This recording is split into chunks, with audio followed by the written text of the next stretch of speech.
যে পাবনা জেলখানাত গেছে রাষ্ট্রপতি পরিদর্শন করণের লিখে কই গেছে পাবনা মেন্টাল হাসপাতালে বাংলাদেশের যে রাষ্ট্রপতি উনি গেছে দেখার জন্য যে ওরা কেমন আছে। তো গেছে পরে কয় আপনারা কেমন আছেন, পাগল রেজি গাইতে আছে। পাগলে কয় আসি ভালো, আপনার কি অবস্থা? আমিও আছি ভালো। কয় কেডা এটা চিনলাম না আপনারে, আপনি কইতে আইছেন? কয় বাংলাদেশের প্রেসিডেন্ট। কয় ফইলা ফইলা আমরাও কইতাম। কয়েকদিন ফিডা খাইলে সুজ হইয়া যাবে আর কইতেন না আমরা লোকে ভিতরাইয়া পরে দেখবেন প্রেসিডেন্ট আর থাকতো না। আমরা বলি মদিনার সনদ অনুযায়ী দেশ চালাবো, আর মদিনার সনদ যারা সবচেয়ে ভালো বুঝে ওই আলেম ওলামারে আপনারা জেলখানায় ঢুকাই রাখবেন। আপনারা কম করেছেন তামাশা। মসজিদের ইমাম সাহেবের আলোচনা যদি আপনার বিরুদ্ধে চলে যায়, আপনি বৃহস্পতিবারে ফোন দিয়া জানাই দিছেন হুজুর শুক্রবারে আসার দরকার নাই, আমরা নতুন ইমাম চেয়ে ফেলছি, কারণ আপনার পক্ষে কথা যায় নাই। আপনি আলেম ওলামারা যখন কোরআনের তাফসীর করেছে, কোরআনের সঠিক কথাগুলো যখন তুলে ধরেছে, আপনারা তামাশা কম করেছেন। আপনার আলেমকে বেজ্জতি করে মাইকগুলো কেড়ে নিয়ে তাদেরকে নামিয়ে দিয়েছেন, ঠিক কিনা বলেন? এই দেশে মনে হয় যেন আলেমরা মামার বাড়িতে বেড়াইতে আসছে, আর আপনার এটা বাপের বাড়ি। এটা আপনার যেমন বাবার বাড়ি, এটা আমারও বাবার বাড়ি। সুতরাং বাধা আসবে তো লড়াই হবে সমানে সমান, ঠিক কিনা?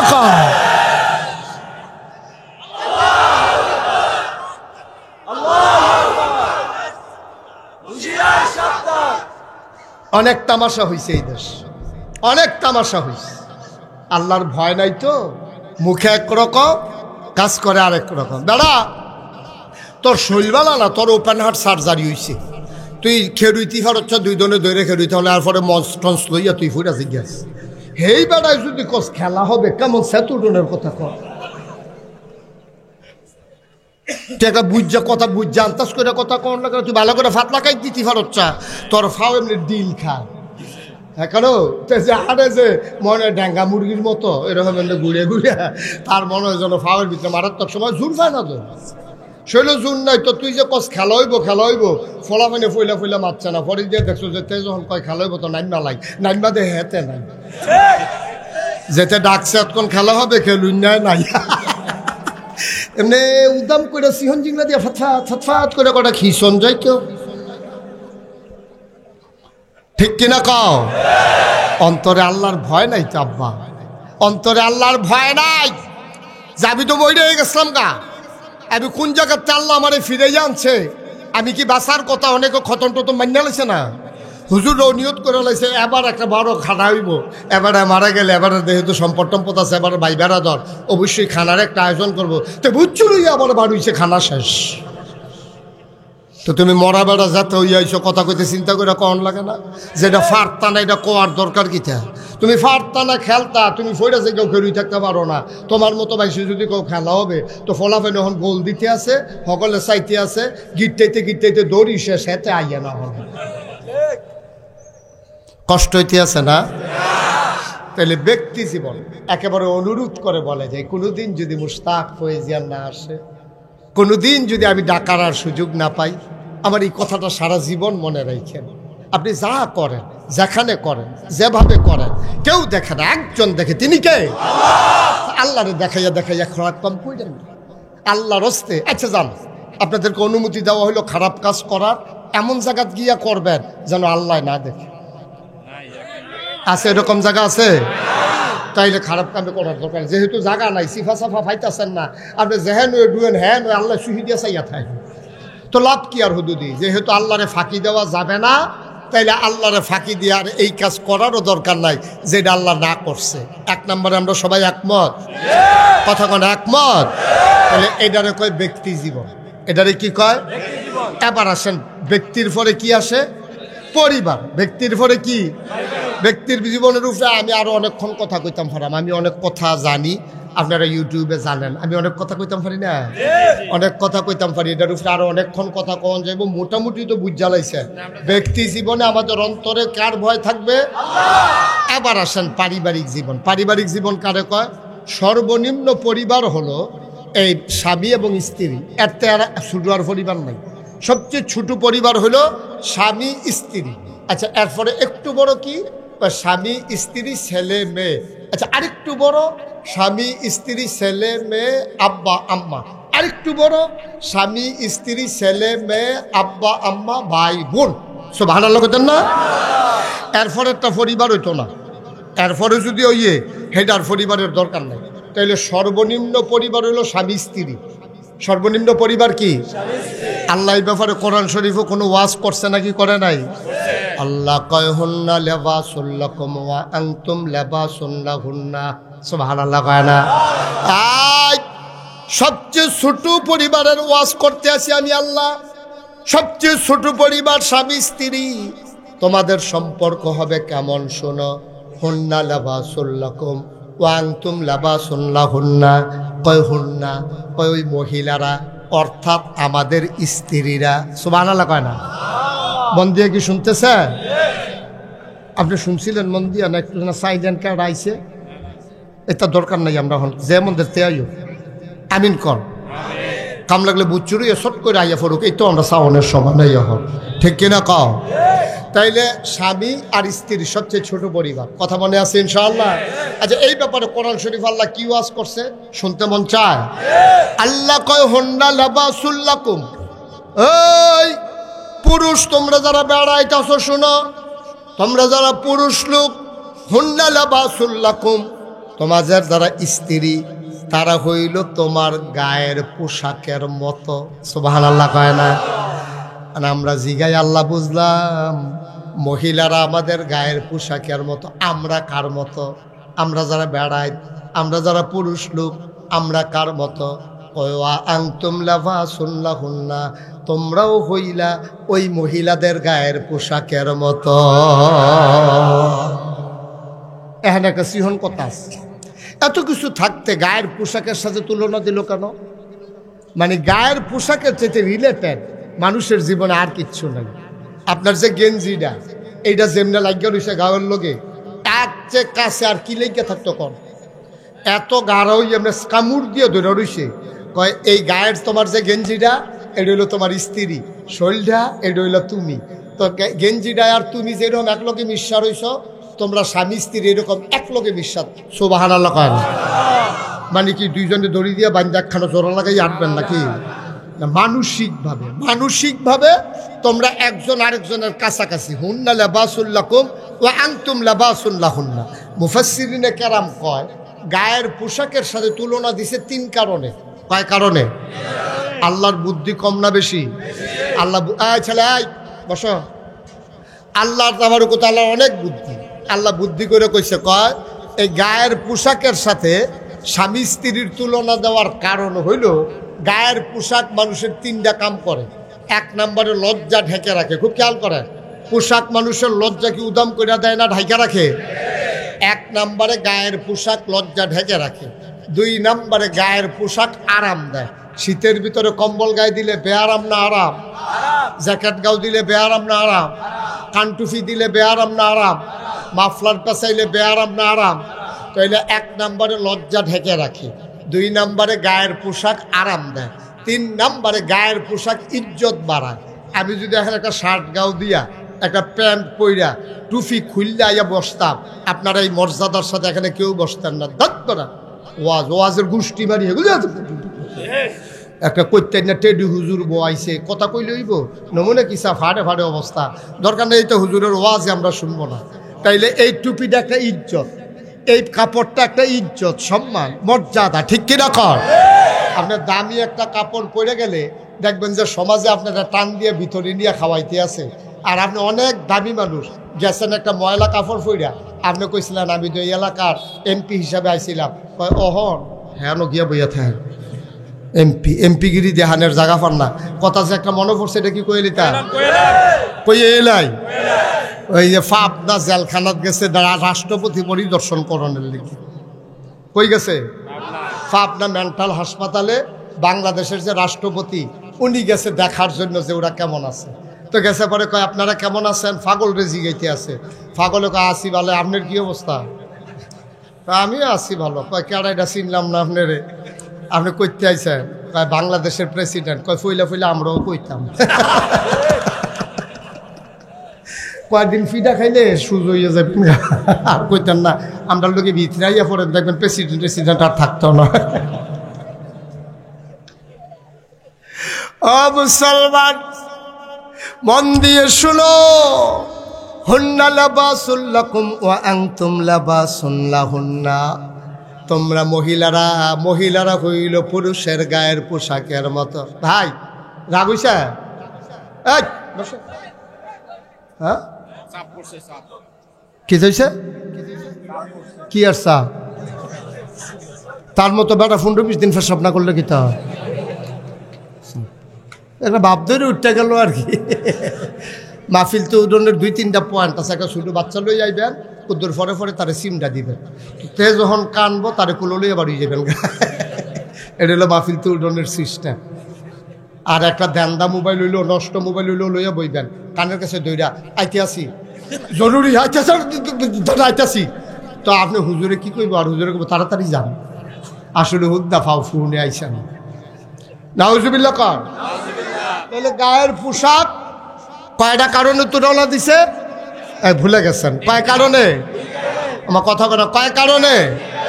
গায়ের পোশাক মানুষের লজ্জা ঢেকে দেয়, মানুষের আরাম দেয়, মানুষের ইজ্জত দেয়।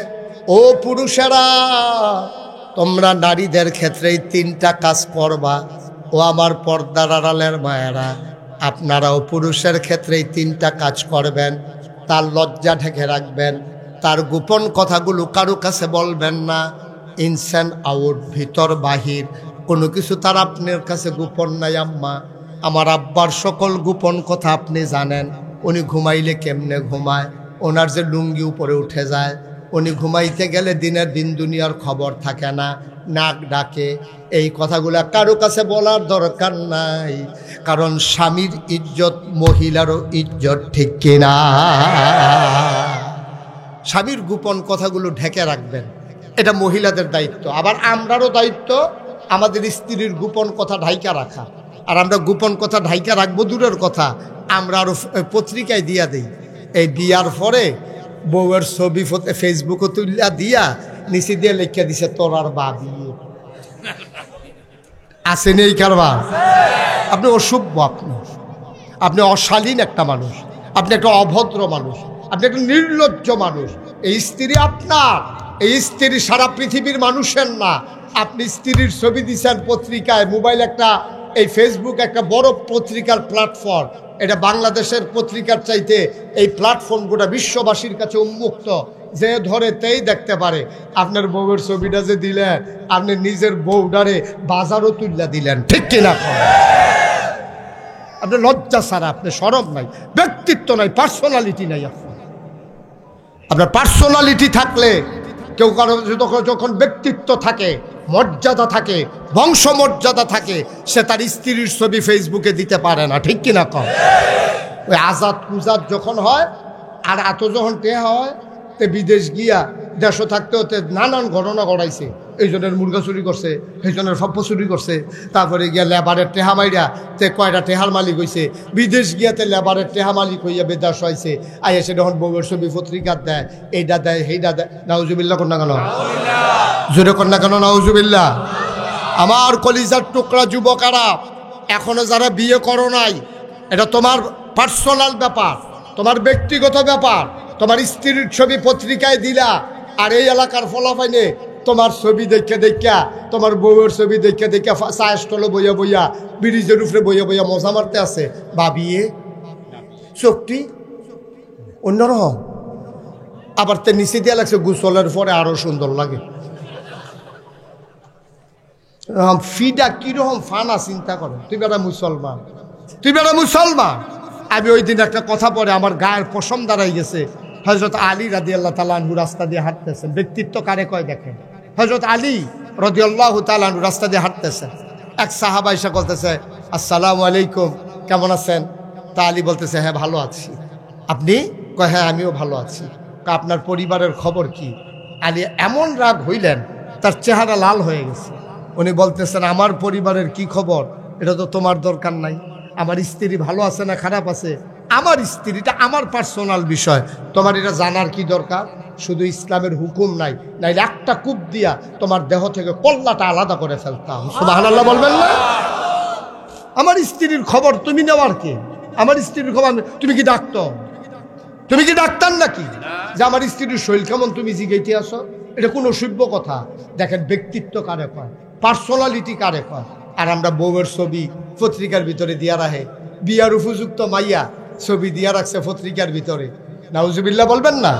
আপনি কি মুসলমানের কাতারে আছে নাকি? না। পারিবারিক জীবনে একজন আর একজনের গায়ের পোশাকের মতো। তবে মায়েরা বোঝা দরকার, আমাদের দেশের মহিলারা মনে করে মহিলারা বোধহয় পুরুষের অধীনস্থ। বিষয়টা এমন নয়।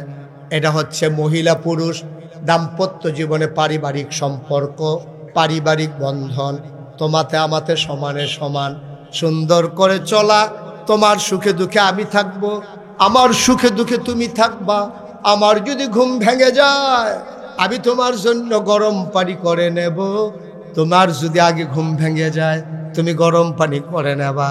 স্বামী স্ত্রী একসাথে ওযু করব, একসাথে খাবো, একসাথে ঘুমাবো, একসাথে আবাদত বন্দিগি করব। কে মধুর দাম্পত্য জীবন। কবি নজরুলের জন্য বলেছেন, এ বিশ্ব চরাচরে যা কিছু চিরকল্যাণকর, অর্ধেক তার করিয়াছে নারী, অর্ধেক তার নর। এই পৃথিবীর সভ্যতা বলো, ভদ্রতা বলো, বদলের প্রান্তরে মুসলমানেরা যখন যুদ্ধের ময়দানে চলে গেল, তাঁবুর ভিতরে মহিলার অপেক্ষায় রইল। যে কেউ সাহাবা অসুস্থ হয়ে গেল, মহিলারা নার্সের ভূমিকা পালন করলো, তাদের সেবা শুশ্রূষা করলো, তাদের ব্যান্ডেজ বেঁধে দিল, তাদের চিকিৎসা করাই দিল। এই সভ্যতা যা কিছু এমনি এমনি শুধু পুরুষের মাধ্যমে হয় নাই। জমিনের ফসল একা একা তুমি ঘরে উঠাইতে পারো না। ধান লাগাইছো তুমি, ধান কাটছো তুমি, বাড়িতে নেওয়ার পরে সিদ্ধ করেছে আমার মা, আবার বাজারে নিয়ে ধান চড়াই আনছো তুমি, আবার বাড়িতে আনার পরে ধানগুলো থেকে কুড়াগুলো আলাদা করেছে আমার মা। মিলেমিশে সুন্দর করে এ দাম্পত্য জীবন চলবে, একজন আর একজনের জন্য সহায়ক। কিন্তু আমার দেশে আফসোস হলো, ওরা বুঝতেই চায় না। একদল নাস্তিক, একদল মুরতাদ, আধুনিকতার নামে, সেকুলারিজমের নামে আমার মুসলমান মায়েদেরকে তারা ঘর থেকে রাস্তায় বের করে নিয়ে যেতে চায়, ঠিক কিনা? তারা কি বুঝায় জানেন? মহিলাদেরকে কয় শরীর আমার, সিদ্ধান্ত আমার, অর্থাৎ এই দেহ আমার। তো আমার দেহ আমি জামাইরে দেন, না হইলে রিক্সাওয়ালারে দেন, না হইলে ট্রাকের ড্রাইভারে দেন, শরীর আমার, সিদ্ধান্ত। নাউজুবিল্লাহ বলবেন না? এই কথাগুলো শিখাইছে কে জানেন? এই কথাগুলো শিখাইছে এক ধরনের বাম রাম রাজনীতিবিদ যারা, তারা মহিলারারে বুঝাইছে, হ্যাঁ আপনি কি এত বোকা? আগের মতো থাকবে, এক জামাই লিও সন্তুষ্ট থাকবেন, এক বেটায় দিশারি বিয়ে করতে পারে, আর আপনি এক বিয়ে বইয়া থাকবেন ফিরতে, আপনার আবার 4-5 জন দরকার আছে না? এই জন্য বেরিয়ে অহন মোবাইলের ভিতরে 250 মোবাইল নাম্বার, ওই রিক্সাওয়ালার নাম্বার, সিএনজিওয়ালার নাম্বার, বেডির জামাই থাকে বিদেশ, বেরিয়ে পট কইরা রিক্সাওয়ালার লগে গেছে গা, বাইগা বাচ্চা কাচ্চা ঘরে ঘুমাই রইছে। এই কারবার বাংলাদেশও আছে নাকি নাই? এগুলা পরিকল্পিতভাবে আমার নারীদেরকে এই জায়গায় নিয়ে যাওয়া হয়েছে। তাদেরকে বলা হয়েছে তোমরা স্বাধীন থাকো, তোমরা ঘরের ভিতরে থাকবা কেন? পুরুষ যদি দান করতে পারে তোমরাও দান করবা, পুরুষ যদি বাসে উঠতে পারে তুমি উঠবা, পুরুষের যদি ছেলেরা যদি হুন্ডার 2 গুল দিয়ে ফাউ দিয়া বইতে পারে তো তুমি 1 গুল দিয়ে ফাউ দিয়া বই থাকা, তুমিও 2 গুল দিয়ে ফাউ দিয়া বইবা। বেড়িয়ে বুঝাইতে আছে তোমরাও স্বাধীন। ওই শিয়ালে মুরগির পক্ষে মিছিল বার করছে, শিয়ালে মিছিল বার করছে কার পক্ষে? আরে কথা বুঝেন নাই? শিয়ালে মুরগিরারে মিটিং করে বুঝাইতেছে, শোনো সন্ধ্যার পরে যে তোমরা আতালো ঢুকালাও, তোমরা এত বোকা হইছো কেন? দেখো না আমরা রাইত হইলে বারুই, তোমরাও বারুইবা, রাস্তাঘাটে ঘুরবা, বাতাস লাগাইবা, শৈল মনে ধরলে গাছ উইটটা বইয়া থাকবা, মনে হইলে রাস্তার ধরে বইয়া থাকবা, রাস্তায় হাঁটবা। আচ্ছা শিয়াল যদি মুরগির পক্ষে মিছিল বার করে, এটা কি পক্ষ না বিপক্ষ? এখানে কুসকুস কালা হাল, ঠিক কিনা কও? শিয়ালে জানে মুরগিরে যদি মালিকে সন্ধ্যার পরে ঘরের ভিতরে ঢুকাই যায় আর শক্ত করে দরজা বন্ধ করে দেয়, তো শিয়ালে চাইয়া থাউন ছাড়ার উপায় নাই, ব্ল্যাকবোর্ডের ভিতরে মুরগি আইকা লেওন ছাড়া আর কোনো উপায় নাই। এর লেগে শিয়ালে বুদ্ধি দিতে আছে মুরগিরারে, রাতের বেলা আমরা যেমন বাইরে বাইরে ঘুরি, তোমরাও বাইরে বাইরে ঘুরবা, তো এলে কি করবো, দৌড় দিয়া ধরে দেখে গেলাম। ঠিক কিনা কর? শিয়ালে মুরগির পক্ষে যখন মিছিল বার করে, বুঝতে হবে কুসকুস কালা হায় আমার দেশের লুচ্চা বদমাশ গুন্ডা, ওরা যখন নারী স্বাধীনতার পক্ষে মিছিল করে, ওরা নারীদেরকে ভোগ করতে চায়। ঠিক কিনা? ওরা চায় এই আলগা আটলে মাইয়ার বাহার লোকে খবর নাই, বাহার লোকে খবর নাই, মাইয়ার লোকে খবর নাই, মাইয়া ঢাকা শহরে হোস্টেলও থাকে, ফলার লোকে ঘুরে, হেতান্ডিও ইচ্ছা মতো ঘুরতে আসে, যেমনে মন চায় বিবাহ বহির্ভূত সম্পর্ক করা যায়, এটার জন্য হেরা বুদ্ধি দিছে তোমরাও স্বাধীনভাবে চলবা। মহিলা হইছো দেখে কি ফালানি গেছো নাকি, মহিলা হইছো দেখে কি তোমরা বাদ গেছো নাকি, তোমরাও তোমাদের স্বাধীন মতো চলবা। এই স্বাধীনতা মানে প্রকৃত স্বাধীনতা নয়, এই স্বাধীনতা মানে হচ্ছে নারীর ইজ্জত আবরু হরণ করার নামে স্বাধীনতার নামে একটা প্রহসন। ঠিক কিনা? একটা চালাকি বুদ্ধি করে বেরিয়েছে, বিয়া ছাড়া কেমনে ব্যবহার করন যায়, ওই লুচ্চা বদমাশ গুন্ডা যারা ওরাই ব্যবহার করে। দেখেছেন না ঢাকা ইউনিভার্সিটি বিভিন্ন হলের মেয়েদেরকে গত সরকারের যারা বিভিন্ন পদ পদবীর মানুষ ছিল, তারা অবৈধভাবে অন্যায়ভাবে মেয়েদেরকে জিম্মি বানাইয়া তারা তাদের ভোগের সামগ্রীতে পরিণত করেছে। ঠিক কিনা বলে? রে বানানো গল্প না, মুখরোচক ইতিহাস না, বাস্তব ঘটনা শুনে যান। আমি তো বলি মহিলাদের অধিকার আছে, আপনি আপনার জায়গা থেকে অধিকার পালন করেন। এই সমাজ সভ্যতা আগায় নিতে গেলে এটা হচ্ছে একটা চাকার মতো, চাকা যেমন ঘুরলে, সাইকেলের চাক্কাটা যেমন ঘুরলে সামনের দিকে যাওয়া যায়, চাক্কা জাগাত ঘুরলে সামনে যাইতে পারবেন না।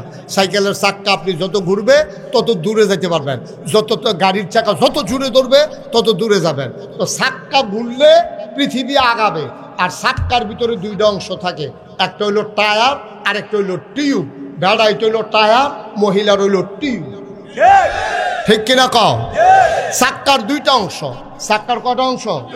একটা হলো টায়ার আর একটা হলো টিউব। এখন টিউবে যদি কয় আমার দাম বেশি, তাইলে এটা হবে না। আবার যদি টায়ারে কয় আমার দাম বেশি, এইটাও হবে না। টায়ারেরও দাম আছে, টিউবেরও দাম আছে। একটা ছাড়া যেহেতু আরেকটা অচল, পুরুষ ছাড়া যেহেতু নারী অচল, তাহলে পুরুষেরও দাম আছে, নারীরও দাম আছে। তবে কোন জায়গায় কোনটা থাকবে এটা নির্ধারণ করে দিয়েছেন কে? আচ্ছা, এখন টিউবে যদি কয় যে টায়ার তুমি সবসময় বাইরে থাকো, তোমার সবাই দেখে, আমি টিউব রে কেউ দেখে না, এখন থেকে টায়ার থাকবো ভিতরে, আমি টিউব থাকবো বাইরে। টিউবে মিছিল বার করছে যে এখন আমরা টায়ারের বাইরে দিয়ে টিউব থাকবো। আপনারা রান্তাজ দুই হাত যাইবনি, একটা ঠুসই একটা আওয়াজ হইব, কি কই টিউবটা ফুটটা গেছে, ঘষা লইতো না। পুরুষের চামড়াকে যেভাবে বানানো হয়েছে, নারীর চামড়া আরো কমনীয়, আরো মসৃণ, আরো নির্মল। এই জন্য আমরা যেমনি বেড়াইতে রইতো দাঁড়াই থাকতাম পারি 2 ঘন্টা।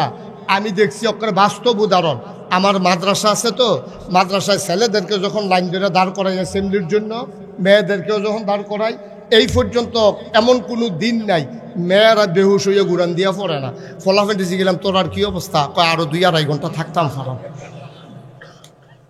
এই পর্যন্ত একটা ছেলেও মাথা ঘুরাইয়া পড়তে দেখি নাই। কিন্তু মেয়ে একদিন একটা, আমরা একটা ডরে থাকে, কোন দিক দিয়া ফুটেছি গা, এই একটা ডর থাকে। কারণ মেয়েরা ওই রোদের অতি বেগুনি রশ্মিটাকে মেয়েরা সহ্য করতে পারে না। আল্লাহ মেয়েদেরকে স্থান নির্ধারণ করে দিয়েছে, তোমরা ছায়ায় থাকবা, তোমরা ঘরের ভিতরে থাকবা, তোমাদের ভূমিকা কোনো অংশ কম না। তোমরা রোদও যেতে পারতা না, তোমরা গুসেঙ্গি দিয়ে বাসের ছাদে উঠতে পারতা না। ও এখন যদি মহিলারা কয় আমরাও ছাদে উঠাম, তো উঠেন না। মহিলারা যদি কয় আমরাও ধান লাগাবো, জমিনের দাগা লাগান। মহিলারা যদি কয় যে আমরাও ওই যে আপনাদের এই খের যে এক জায়গায় থুবাইয়া এরপরে ধানের পরে যে গরুর জন্য সারা 12 মাস রাইখা দেয়, আমরা এদিকে খের কুইরা কয়, আপনাদেরকে কি কয় ফাড়া। আচ্ছা, এখন মহিলা যদি কয় তুমি নিচেরতে, আমি নিচেরতে খের দেম, তুমি উপরে থাকবা, এখন থেকে আমি উঠাম, আম্মা উঠলে না টের পাবেন, কুটকুটি কারে কয়? ঠিক কিনা কন? যার যার ক্ষেত্র আলগা করে দিছে আল্লাহ। টায়ারের জায়গায় টায়ার, টিউবের জায়গায় টিউব। আল্লাহ টায়ার বানাইছে শক্ত কইরা, পাথরের ঘষা খায়। কাদার গুতা খায়, তার কাটা ঢুইকা যায়, টায়ারের কিচ্ছু হয় না। আম্মা তুমি তো একটা ফুলের টোকা নিবা না, তুমি তো সূর্যের তাপটা সহ্য করতে পারবা না। এই জন্য পারিবারিক জীবনে আম্মা তোমার জন্য জায়গা নির্ধারণ করে দিয়েছেন আল্লাহ, তোমার স্বামীর জন্য নির্ধারণ করে দিয়েছেন আল্লাহ। সুতরাং তোমার স্বামীর জায়গায় তোমার স্বামী থাকবে, তোমার স্ত্রীর জায়গায় স্ত্রী থাকবে, তাহলে দাম্পত্য জীবন সুখময় হবে। ঠিক কিনা কন? এই সীমা লঙ্ঘন করবেন তো শৃঙ্খলা বিরোধী কাজ শুরু হয়ে যাবে। দেখেন না এখন শুরু হয়েছে তো, ওই যে এনজিও গুলা লোকগুলা আইসা ওরা এসে গবেষণা করলো, আরে এটা বাংলাদেশ গরিব দেশ, আমরা হইলাম ধনী দেশ, আমরা 10 বছর এক লগে সংসার করতাম পারি না, 15 দিন এক লগে থাকার পরে বউ বউয়ের রাস্তায় আড়ে, জামাই জামার রাস্তায় আড়ে, লিভ টুগেদার করে। 10-12 দিন একখানো থাইকিয়া কয় কি রহ, কয় যে আছে মোটামুটি খারাপ না, কয় বাহি জীবন দৈর হবে তো এখন আর এটার ভিতরে ফইরা থেকে লাভ কিলো, আরেকজন নতুন, তুমি একজন নতুন চাইয়া লও, আমি একজন নতুন চাইয়া লই। এই জন্য ইউরোপিয়ান কান্ট্রিতে, আমেরিকান কান্ট্রিগুলোতে আজকে দাম্পত্য জীবন বলতে কোনো জিনিস নাই। মেয়েরা বাচ্চা নিতে চায় না, ছেলেরা বাচ্চা নিতে চায় না, মানব সভ্যতা ধ্বংস হয়ে যাবে। অনেক দেশে আজকে পুরস্কার ঘোষণা করা হচ্ছে, কেউ যদি একটা বাচ্চা নেয় তাকে 1 লক্ষ ইউরো উপহার দেওয়া হবে, তাকে 1 কোটি টাকা দেওয়া হবে। তারপরেও কেউ বাচ্চা নিতে চায় না, বাচ্চা ঝামেলা, এই বাচ্চা নিয়ে এদের কেড়ায় দুধ খাওয়াইবো, কেড়াইতে লাড়াছাড়া করবো, আমি আমার হালে নালে আসি, তুমি তোমার মতো থাকো, বাচ্চা টাচ্চা আমাদের দরকার নাই, বিবাহ শাদী দরকার নাই, ভাল লাগে যতদিন এতদিন থাকবো, ভাল লাগে না তো সেপারেট হয়ে যাব। আজকে মানব সভ্যতা ধ্বংসের মুখোমুখি হয়ে গেছে। অনেক দেশ আছে জনসংখ্যার অভাবে তাদের সৈন্যবাহিনী বাড়াইতে পারতেছে না, তাদের প্রযুক্তির উপরে নির্ভর করা লাগতেছে, মানুষের সংখ্যা কমে গেছে। সেই দিন বেশি দূরে নয়, এমনও হবে একটা প্রজন্ম শেষ হওয়ার পরে দেশ কি দেশ খালি হয়ে যাবে। ঠিক কিনা বলো? কিন্তু মুসলমান বুড়া বেড়া বুড়া বেড়ি 70 বছর হইছে, বিয়ে হইছে, তারা কি সুন্দর বুড়া বেড়ায় বুড়া বেড়ি একলগে সংসার করতে আছে। এবারে সারাই বিড়ি থাকে না, বিড়িরে সারাই বেড়া থাকে না, কারণ ইসলাম আছে। ঠিক কিনা কও? ইসলাম আছে বলে আজকে এই আমরা শান্তি মতো আছি। বুড়ায় বুড়িয়ে আজকে কি মিল মতো আছে দেখেন, বুড়িরে সারা বুড়ায় থাকতে পারে না। বেড়া রে ফলা খবর দিয়ে ঢাকা নিছে, আব্বা আমি তো নতুন কোয়ার্টার পাইছি, আপনি আসেন আমার বাসায়। এখন বাপ গেছে কোয়ার্টারে, যাওয়ার সময় বউয়ে কইছে আপনি যে জায়গাতে আছেন আমি একলা একলা কেমনে থাহা, নানাজ করে সেইটান লইয়ে থাকবা, আমি কি সারা জীবন বাচ্চা থাহা। এরপরেও রয়েছে গেছে, পরে দেবির কান্দা, কেউ দেখাইতেও তো পারে না, বুড়া বেরিয়ে কান্দে, এটা কেমন স্মরণের কথা না। এখন বুড়া বেড়ায় গিয়া তো শান্তি নেই। রাইতের 2:30টার সময় ফুতেরা ডাক দিয়ে তুলছে ঘুমেতে, গিয়া কয় সরিষার তেল আছে নিরে করো, কাপড় সরিষার তেল দিয়া তোরাইতে কি করবে, কয় মাথাটা দিকে ঘুরাইতে আছে, ওদের তেল ফানি নিয়ে দিয়া নি গুদুর ঘুমাইতাম পারি। সারা রাত এবার আর ঘুম নাই, এবার ওর ওয়াইফ কেমনে জানি থায় একলা একলা। এই দেখেন দাম্পত্য জীবনের কি সুখ, সুবহানাল্লাহ বলবেন না? কি সুখ! এখন এই বাবায় ছেলের কাছে কাউকে একটু সরিষার তেল দিও, কাব্য সরিষার তেল তো নাই। পরের দিন সকালবেলা ফলায় ডরাই গেছে, লইয়া গেছে ডাক্তারের কাছে, যে দেখি আব্বার কোনো সমস্যা আছে কিনা, প্রেশার টেশার বাড়ছে কিনা। ডাক্তার এই টেস্ট সেই টেস্ট করতে আছে, ডাক্তারে কয় না আপনি আব্বার তো কোনো রোগ ধরা পড়ছে না। তখন ডাক্তারে কইতে আছে তার বাপে, ডাক্তার সাহেব আমার ফুতের এখন বাইরে যাইতো, রোগটা আমি ধরতাম পারছি। ফলায় যখন বাইরে গেছে, ডাক্তাররা কানে কানে বাফে কইতে আছে তার এখন আমার বাইর দিয়েই তো এডে রোগ। সুবহানাল্লাহ বলবেন না?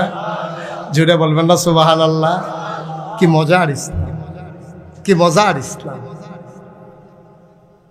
40 বছরের খাদিজা আমাদের আম্মা 25 বছরের নবীজি বিয়ে করছে। যৌবনদীপ্ত প্রাণ আমার নবী, কত বেড়াইত মাইয়া ফান লইয়া ঘুরতে আছে নবীর কাছে বিয়া দেওয়ার লাগিয়া। নবীজি কোনো দিকে তাকাইলেন না। আম্মাজান খাদিজাকে আল্লাহর হুকুমে গ্রহণ করে নিলেন। 40 বছরের একটা মহিলা, যার আগে 2 জন স্বামী ছিল। আমাদের আম্মা খাদিজা 40 বছর, কি মধুর দাম্পত্য জীবন। নবীজি আর পরে আরো 10টা বিয়া করছে, কিন্তু খাদিজার কথা কোনোদিন ভুলতে পারেন নাই। খাদিজার বোন একদিন আসছে, নবীজি গিয়া খুব আদর যত্ন করতে আছে। আম্মাজান আয়েশা খুব মন খারাপ করলেন, হ্যাঁ আপনি কবে কোন মহিলারে বিয়া করছিলেন, আর আজকে ওনার বোনার সাথে এত আদর যত্ন করতেছেন। এরপরে আমি 6 বছর বয়সে বিয়া বইলাম, 9 বছর বয়সে সংসার শুরু করলাম। আমার চাইতে কি উনি খুব ভালো মহিলা ছিলেন? নবীজি বললেন আয়েশা সাবধান, কথা বলতে হিসাব করে বলবা।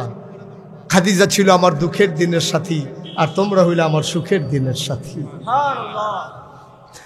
কত মজার সম্পর্ক স্বামী স্ত্রীর। আম্মাজান খাদিজা তিনি কাঁদতেছেন। নবীজি জিজ্ঞেস করলেন, খাদিজা কান্দো কেন?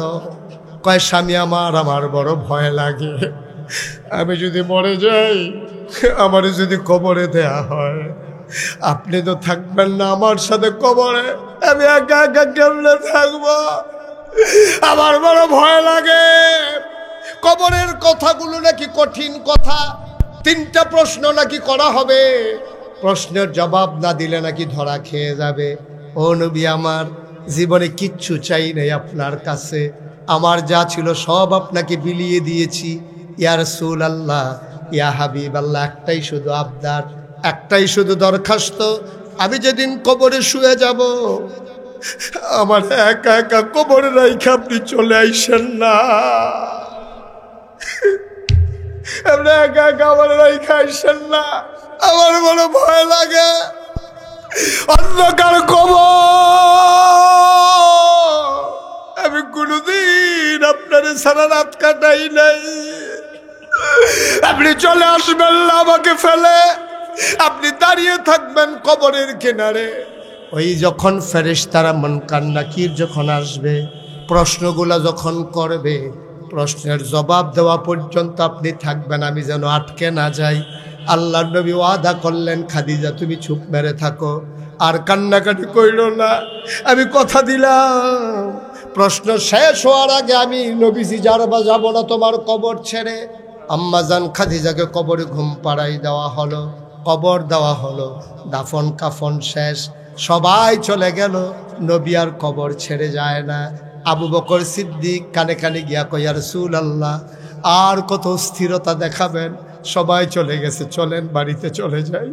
আল্লাহর নবী কামদার কয়, আবু বকর রে, ঘরেতে যাব, ঘর আছে, আমার খাদিজা তো নাই, আমি কোন ঘরে যাব, আমার খাদিজা নাই।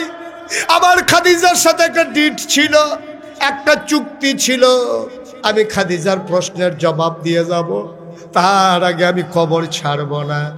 এবার নবীজি দাঁড়িয়ে আছেন, আবু বকর সিদ্দিকও দাঁড়িয়ে আছেন, আল্লাহ নবী চুপ মেরে দাঁড়িয়ে আছেন, গাল বেয়ে বেয়ে পানি পড়তেছে। জিবরাইল এসে কয়, আসসালাতু ওয়াসসালামু আলাইকা ইয়া রাসূলুল্লাহ। আল্লাহ নবীকে যখন সালাম দিলেন, এবার নবীজি কয়, ওয়ালাইকুম আসসালাম রাহমাতুল্লাহ। সুন্দর করে যখন সালামের জবাব দিলেন, জবাব দেওয়ার পরে জিবরাইল এসে নবীর কানে কানে কয়, নবী গো, ও নবী, খোদার কসম, আল্লাহ আমাকে পাঠিয়েছে আপনার কাছে, আপনি চলে যান ঘরে, আমার খাদিজার প্রশ্নের জবাব কে দেবে?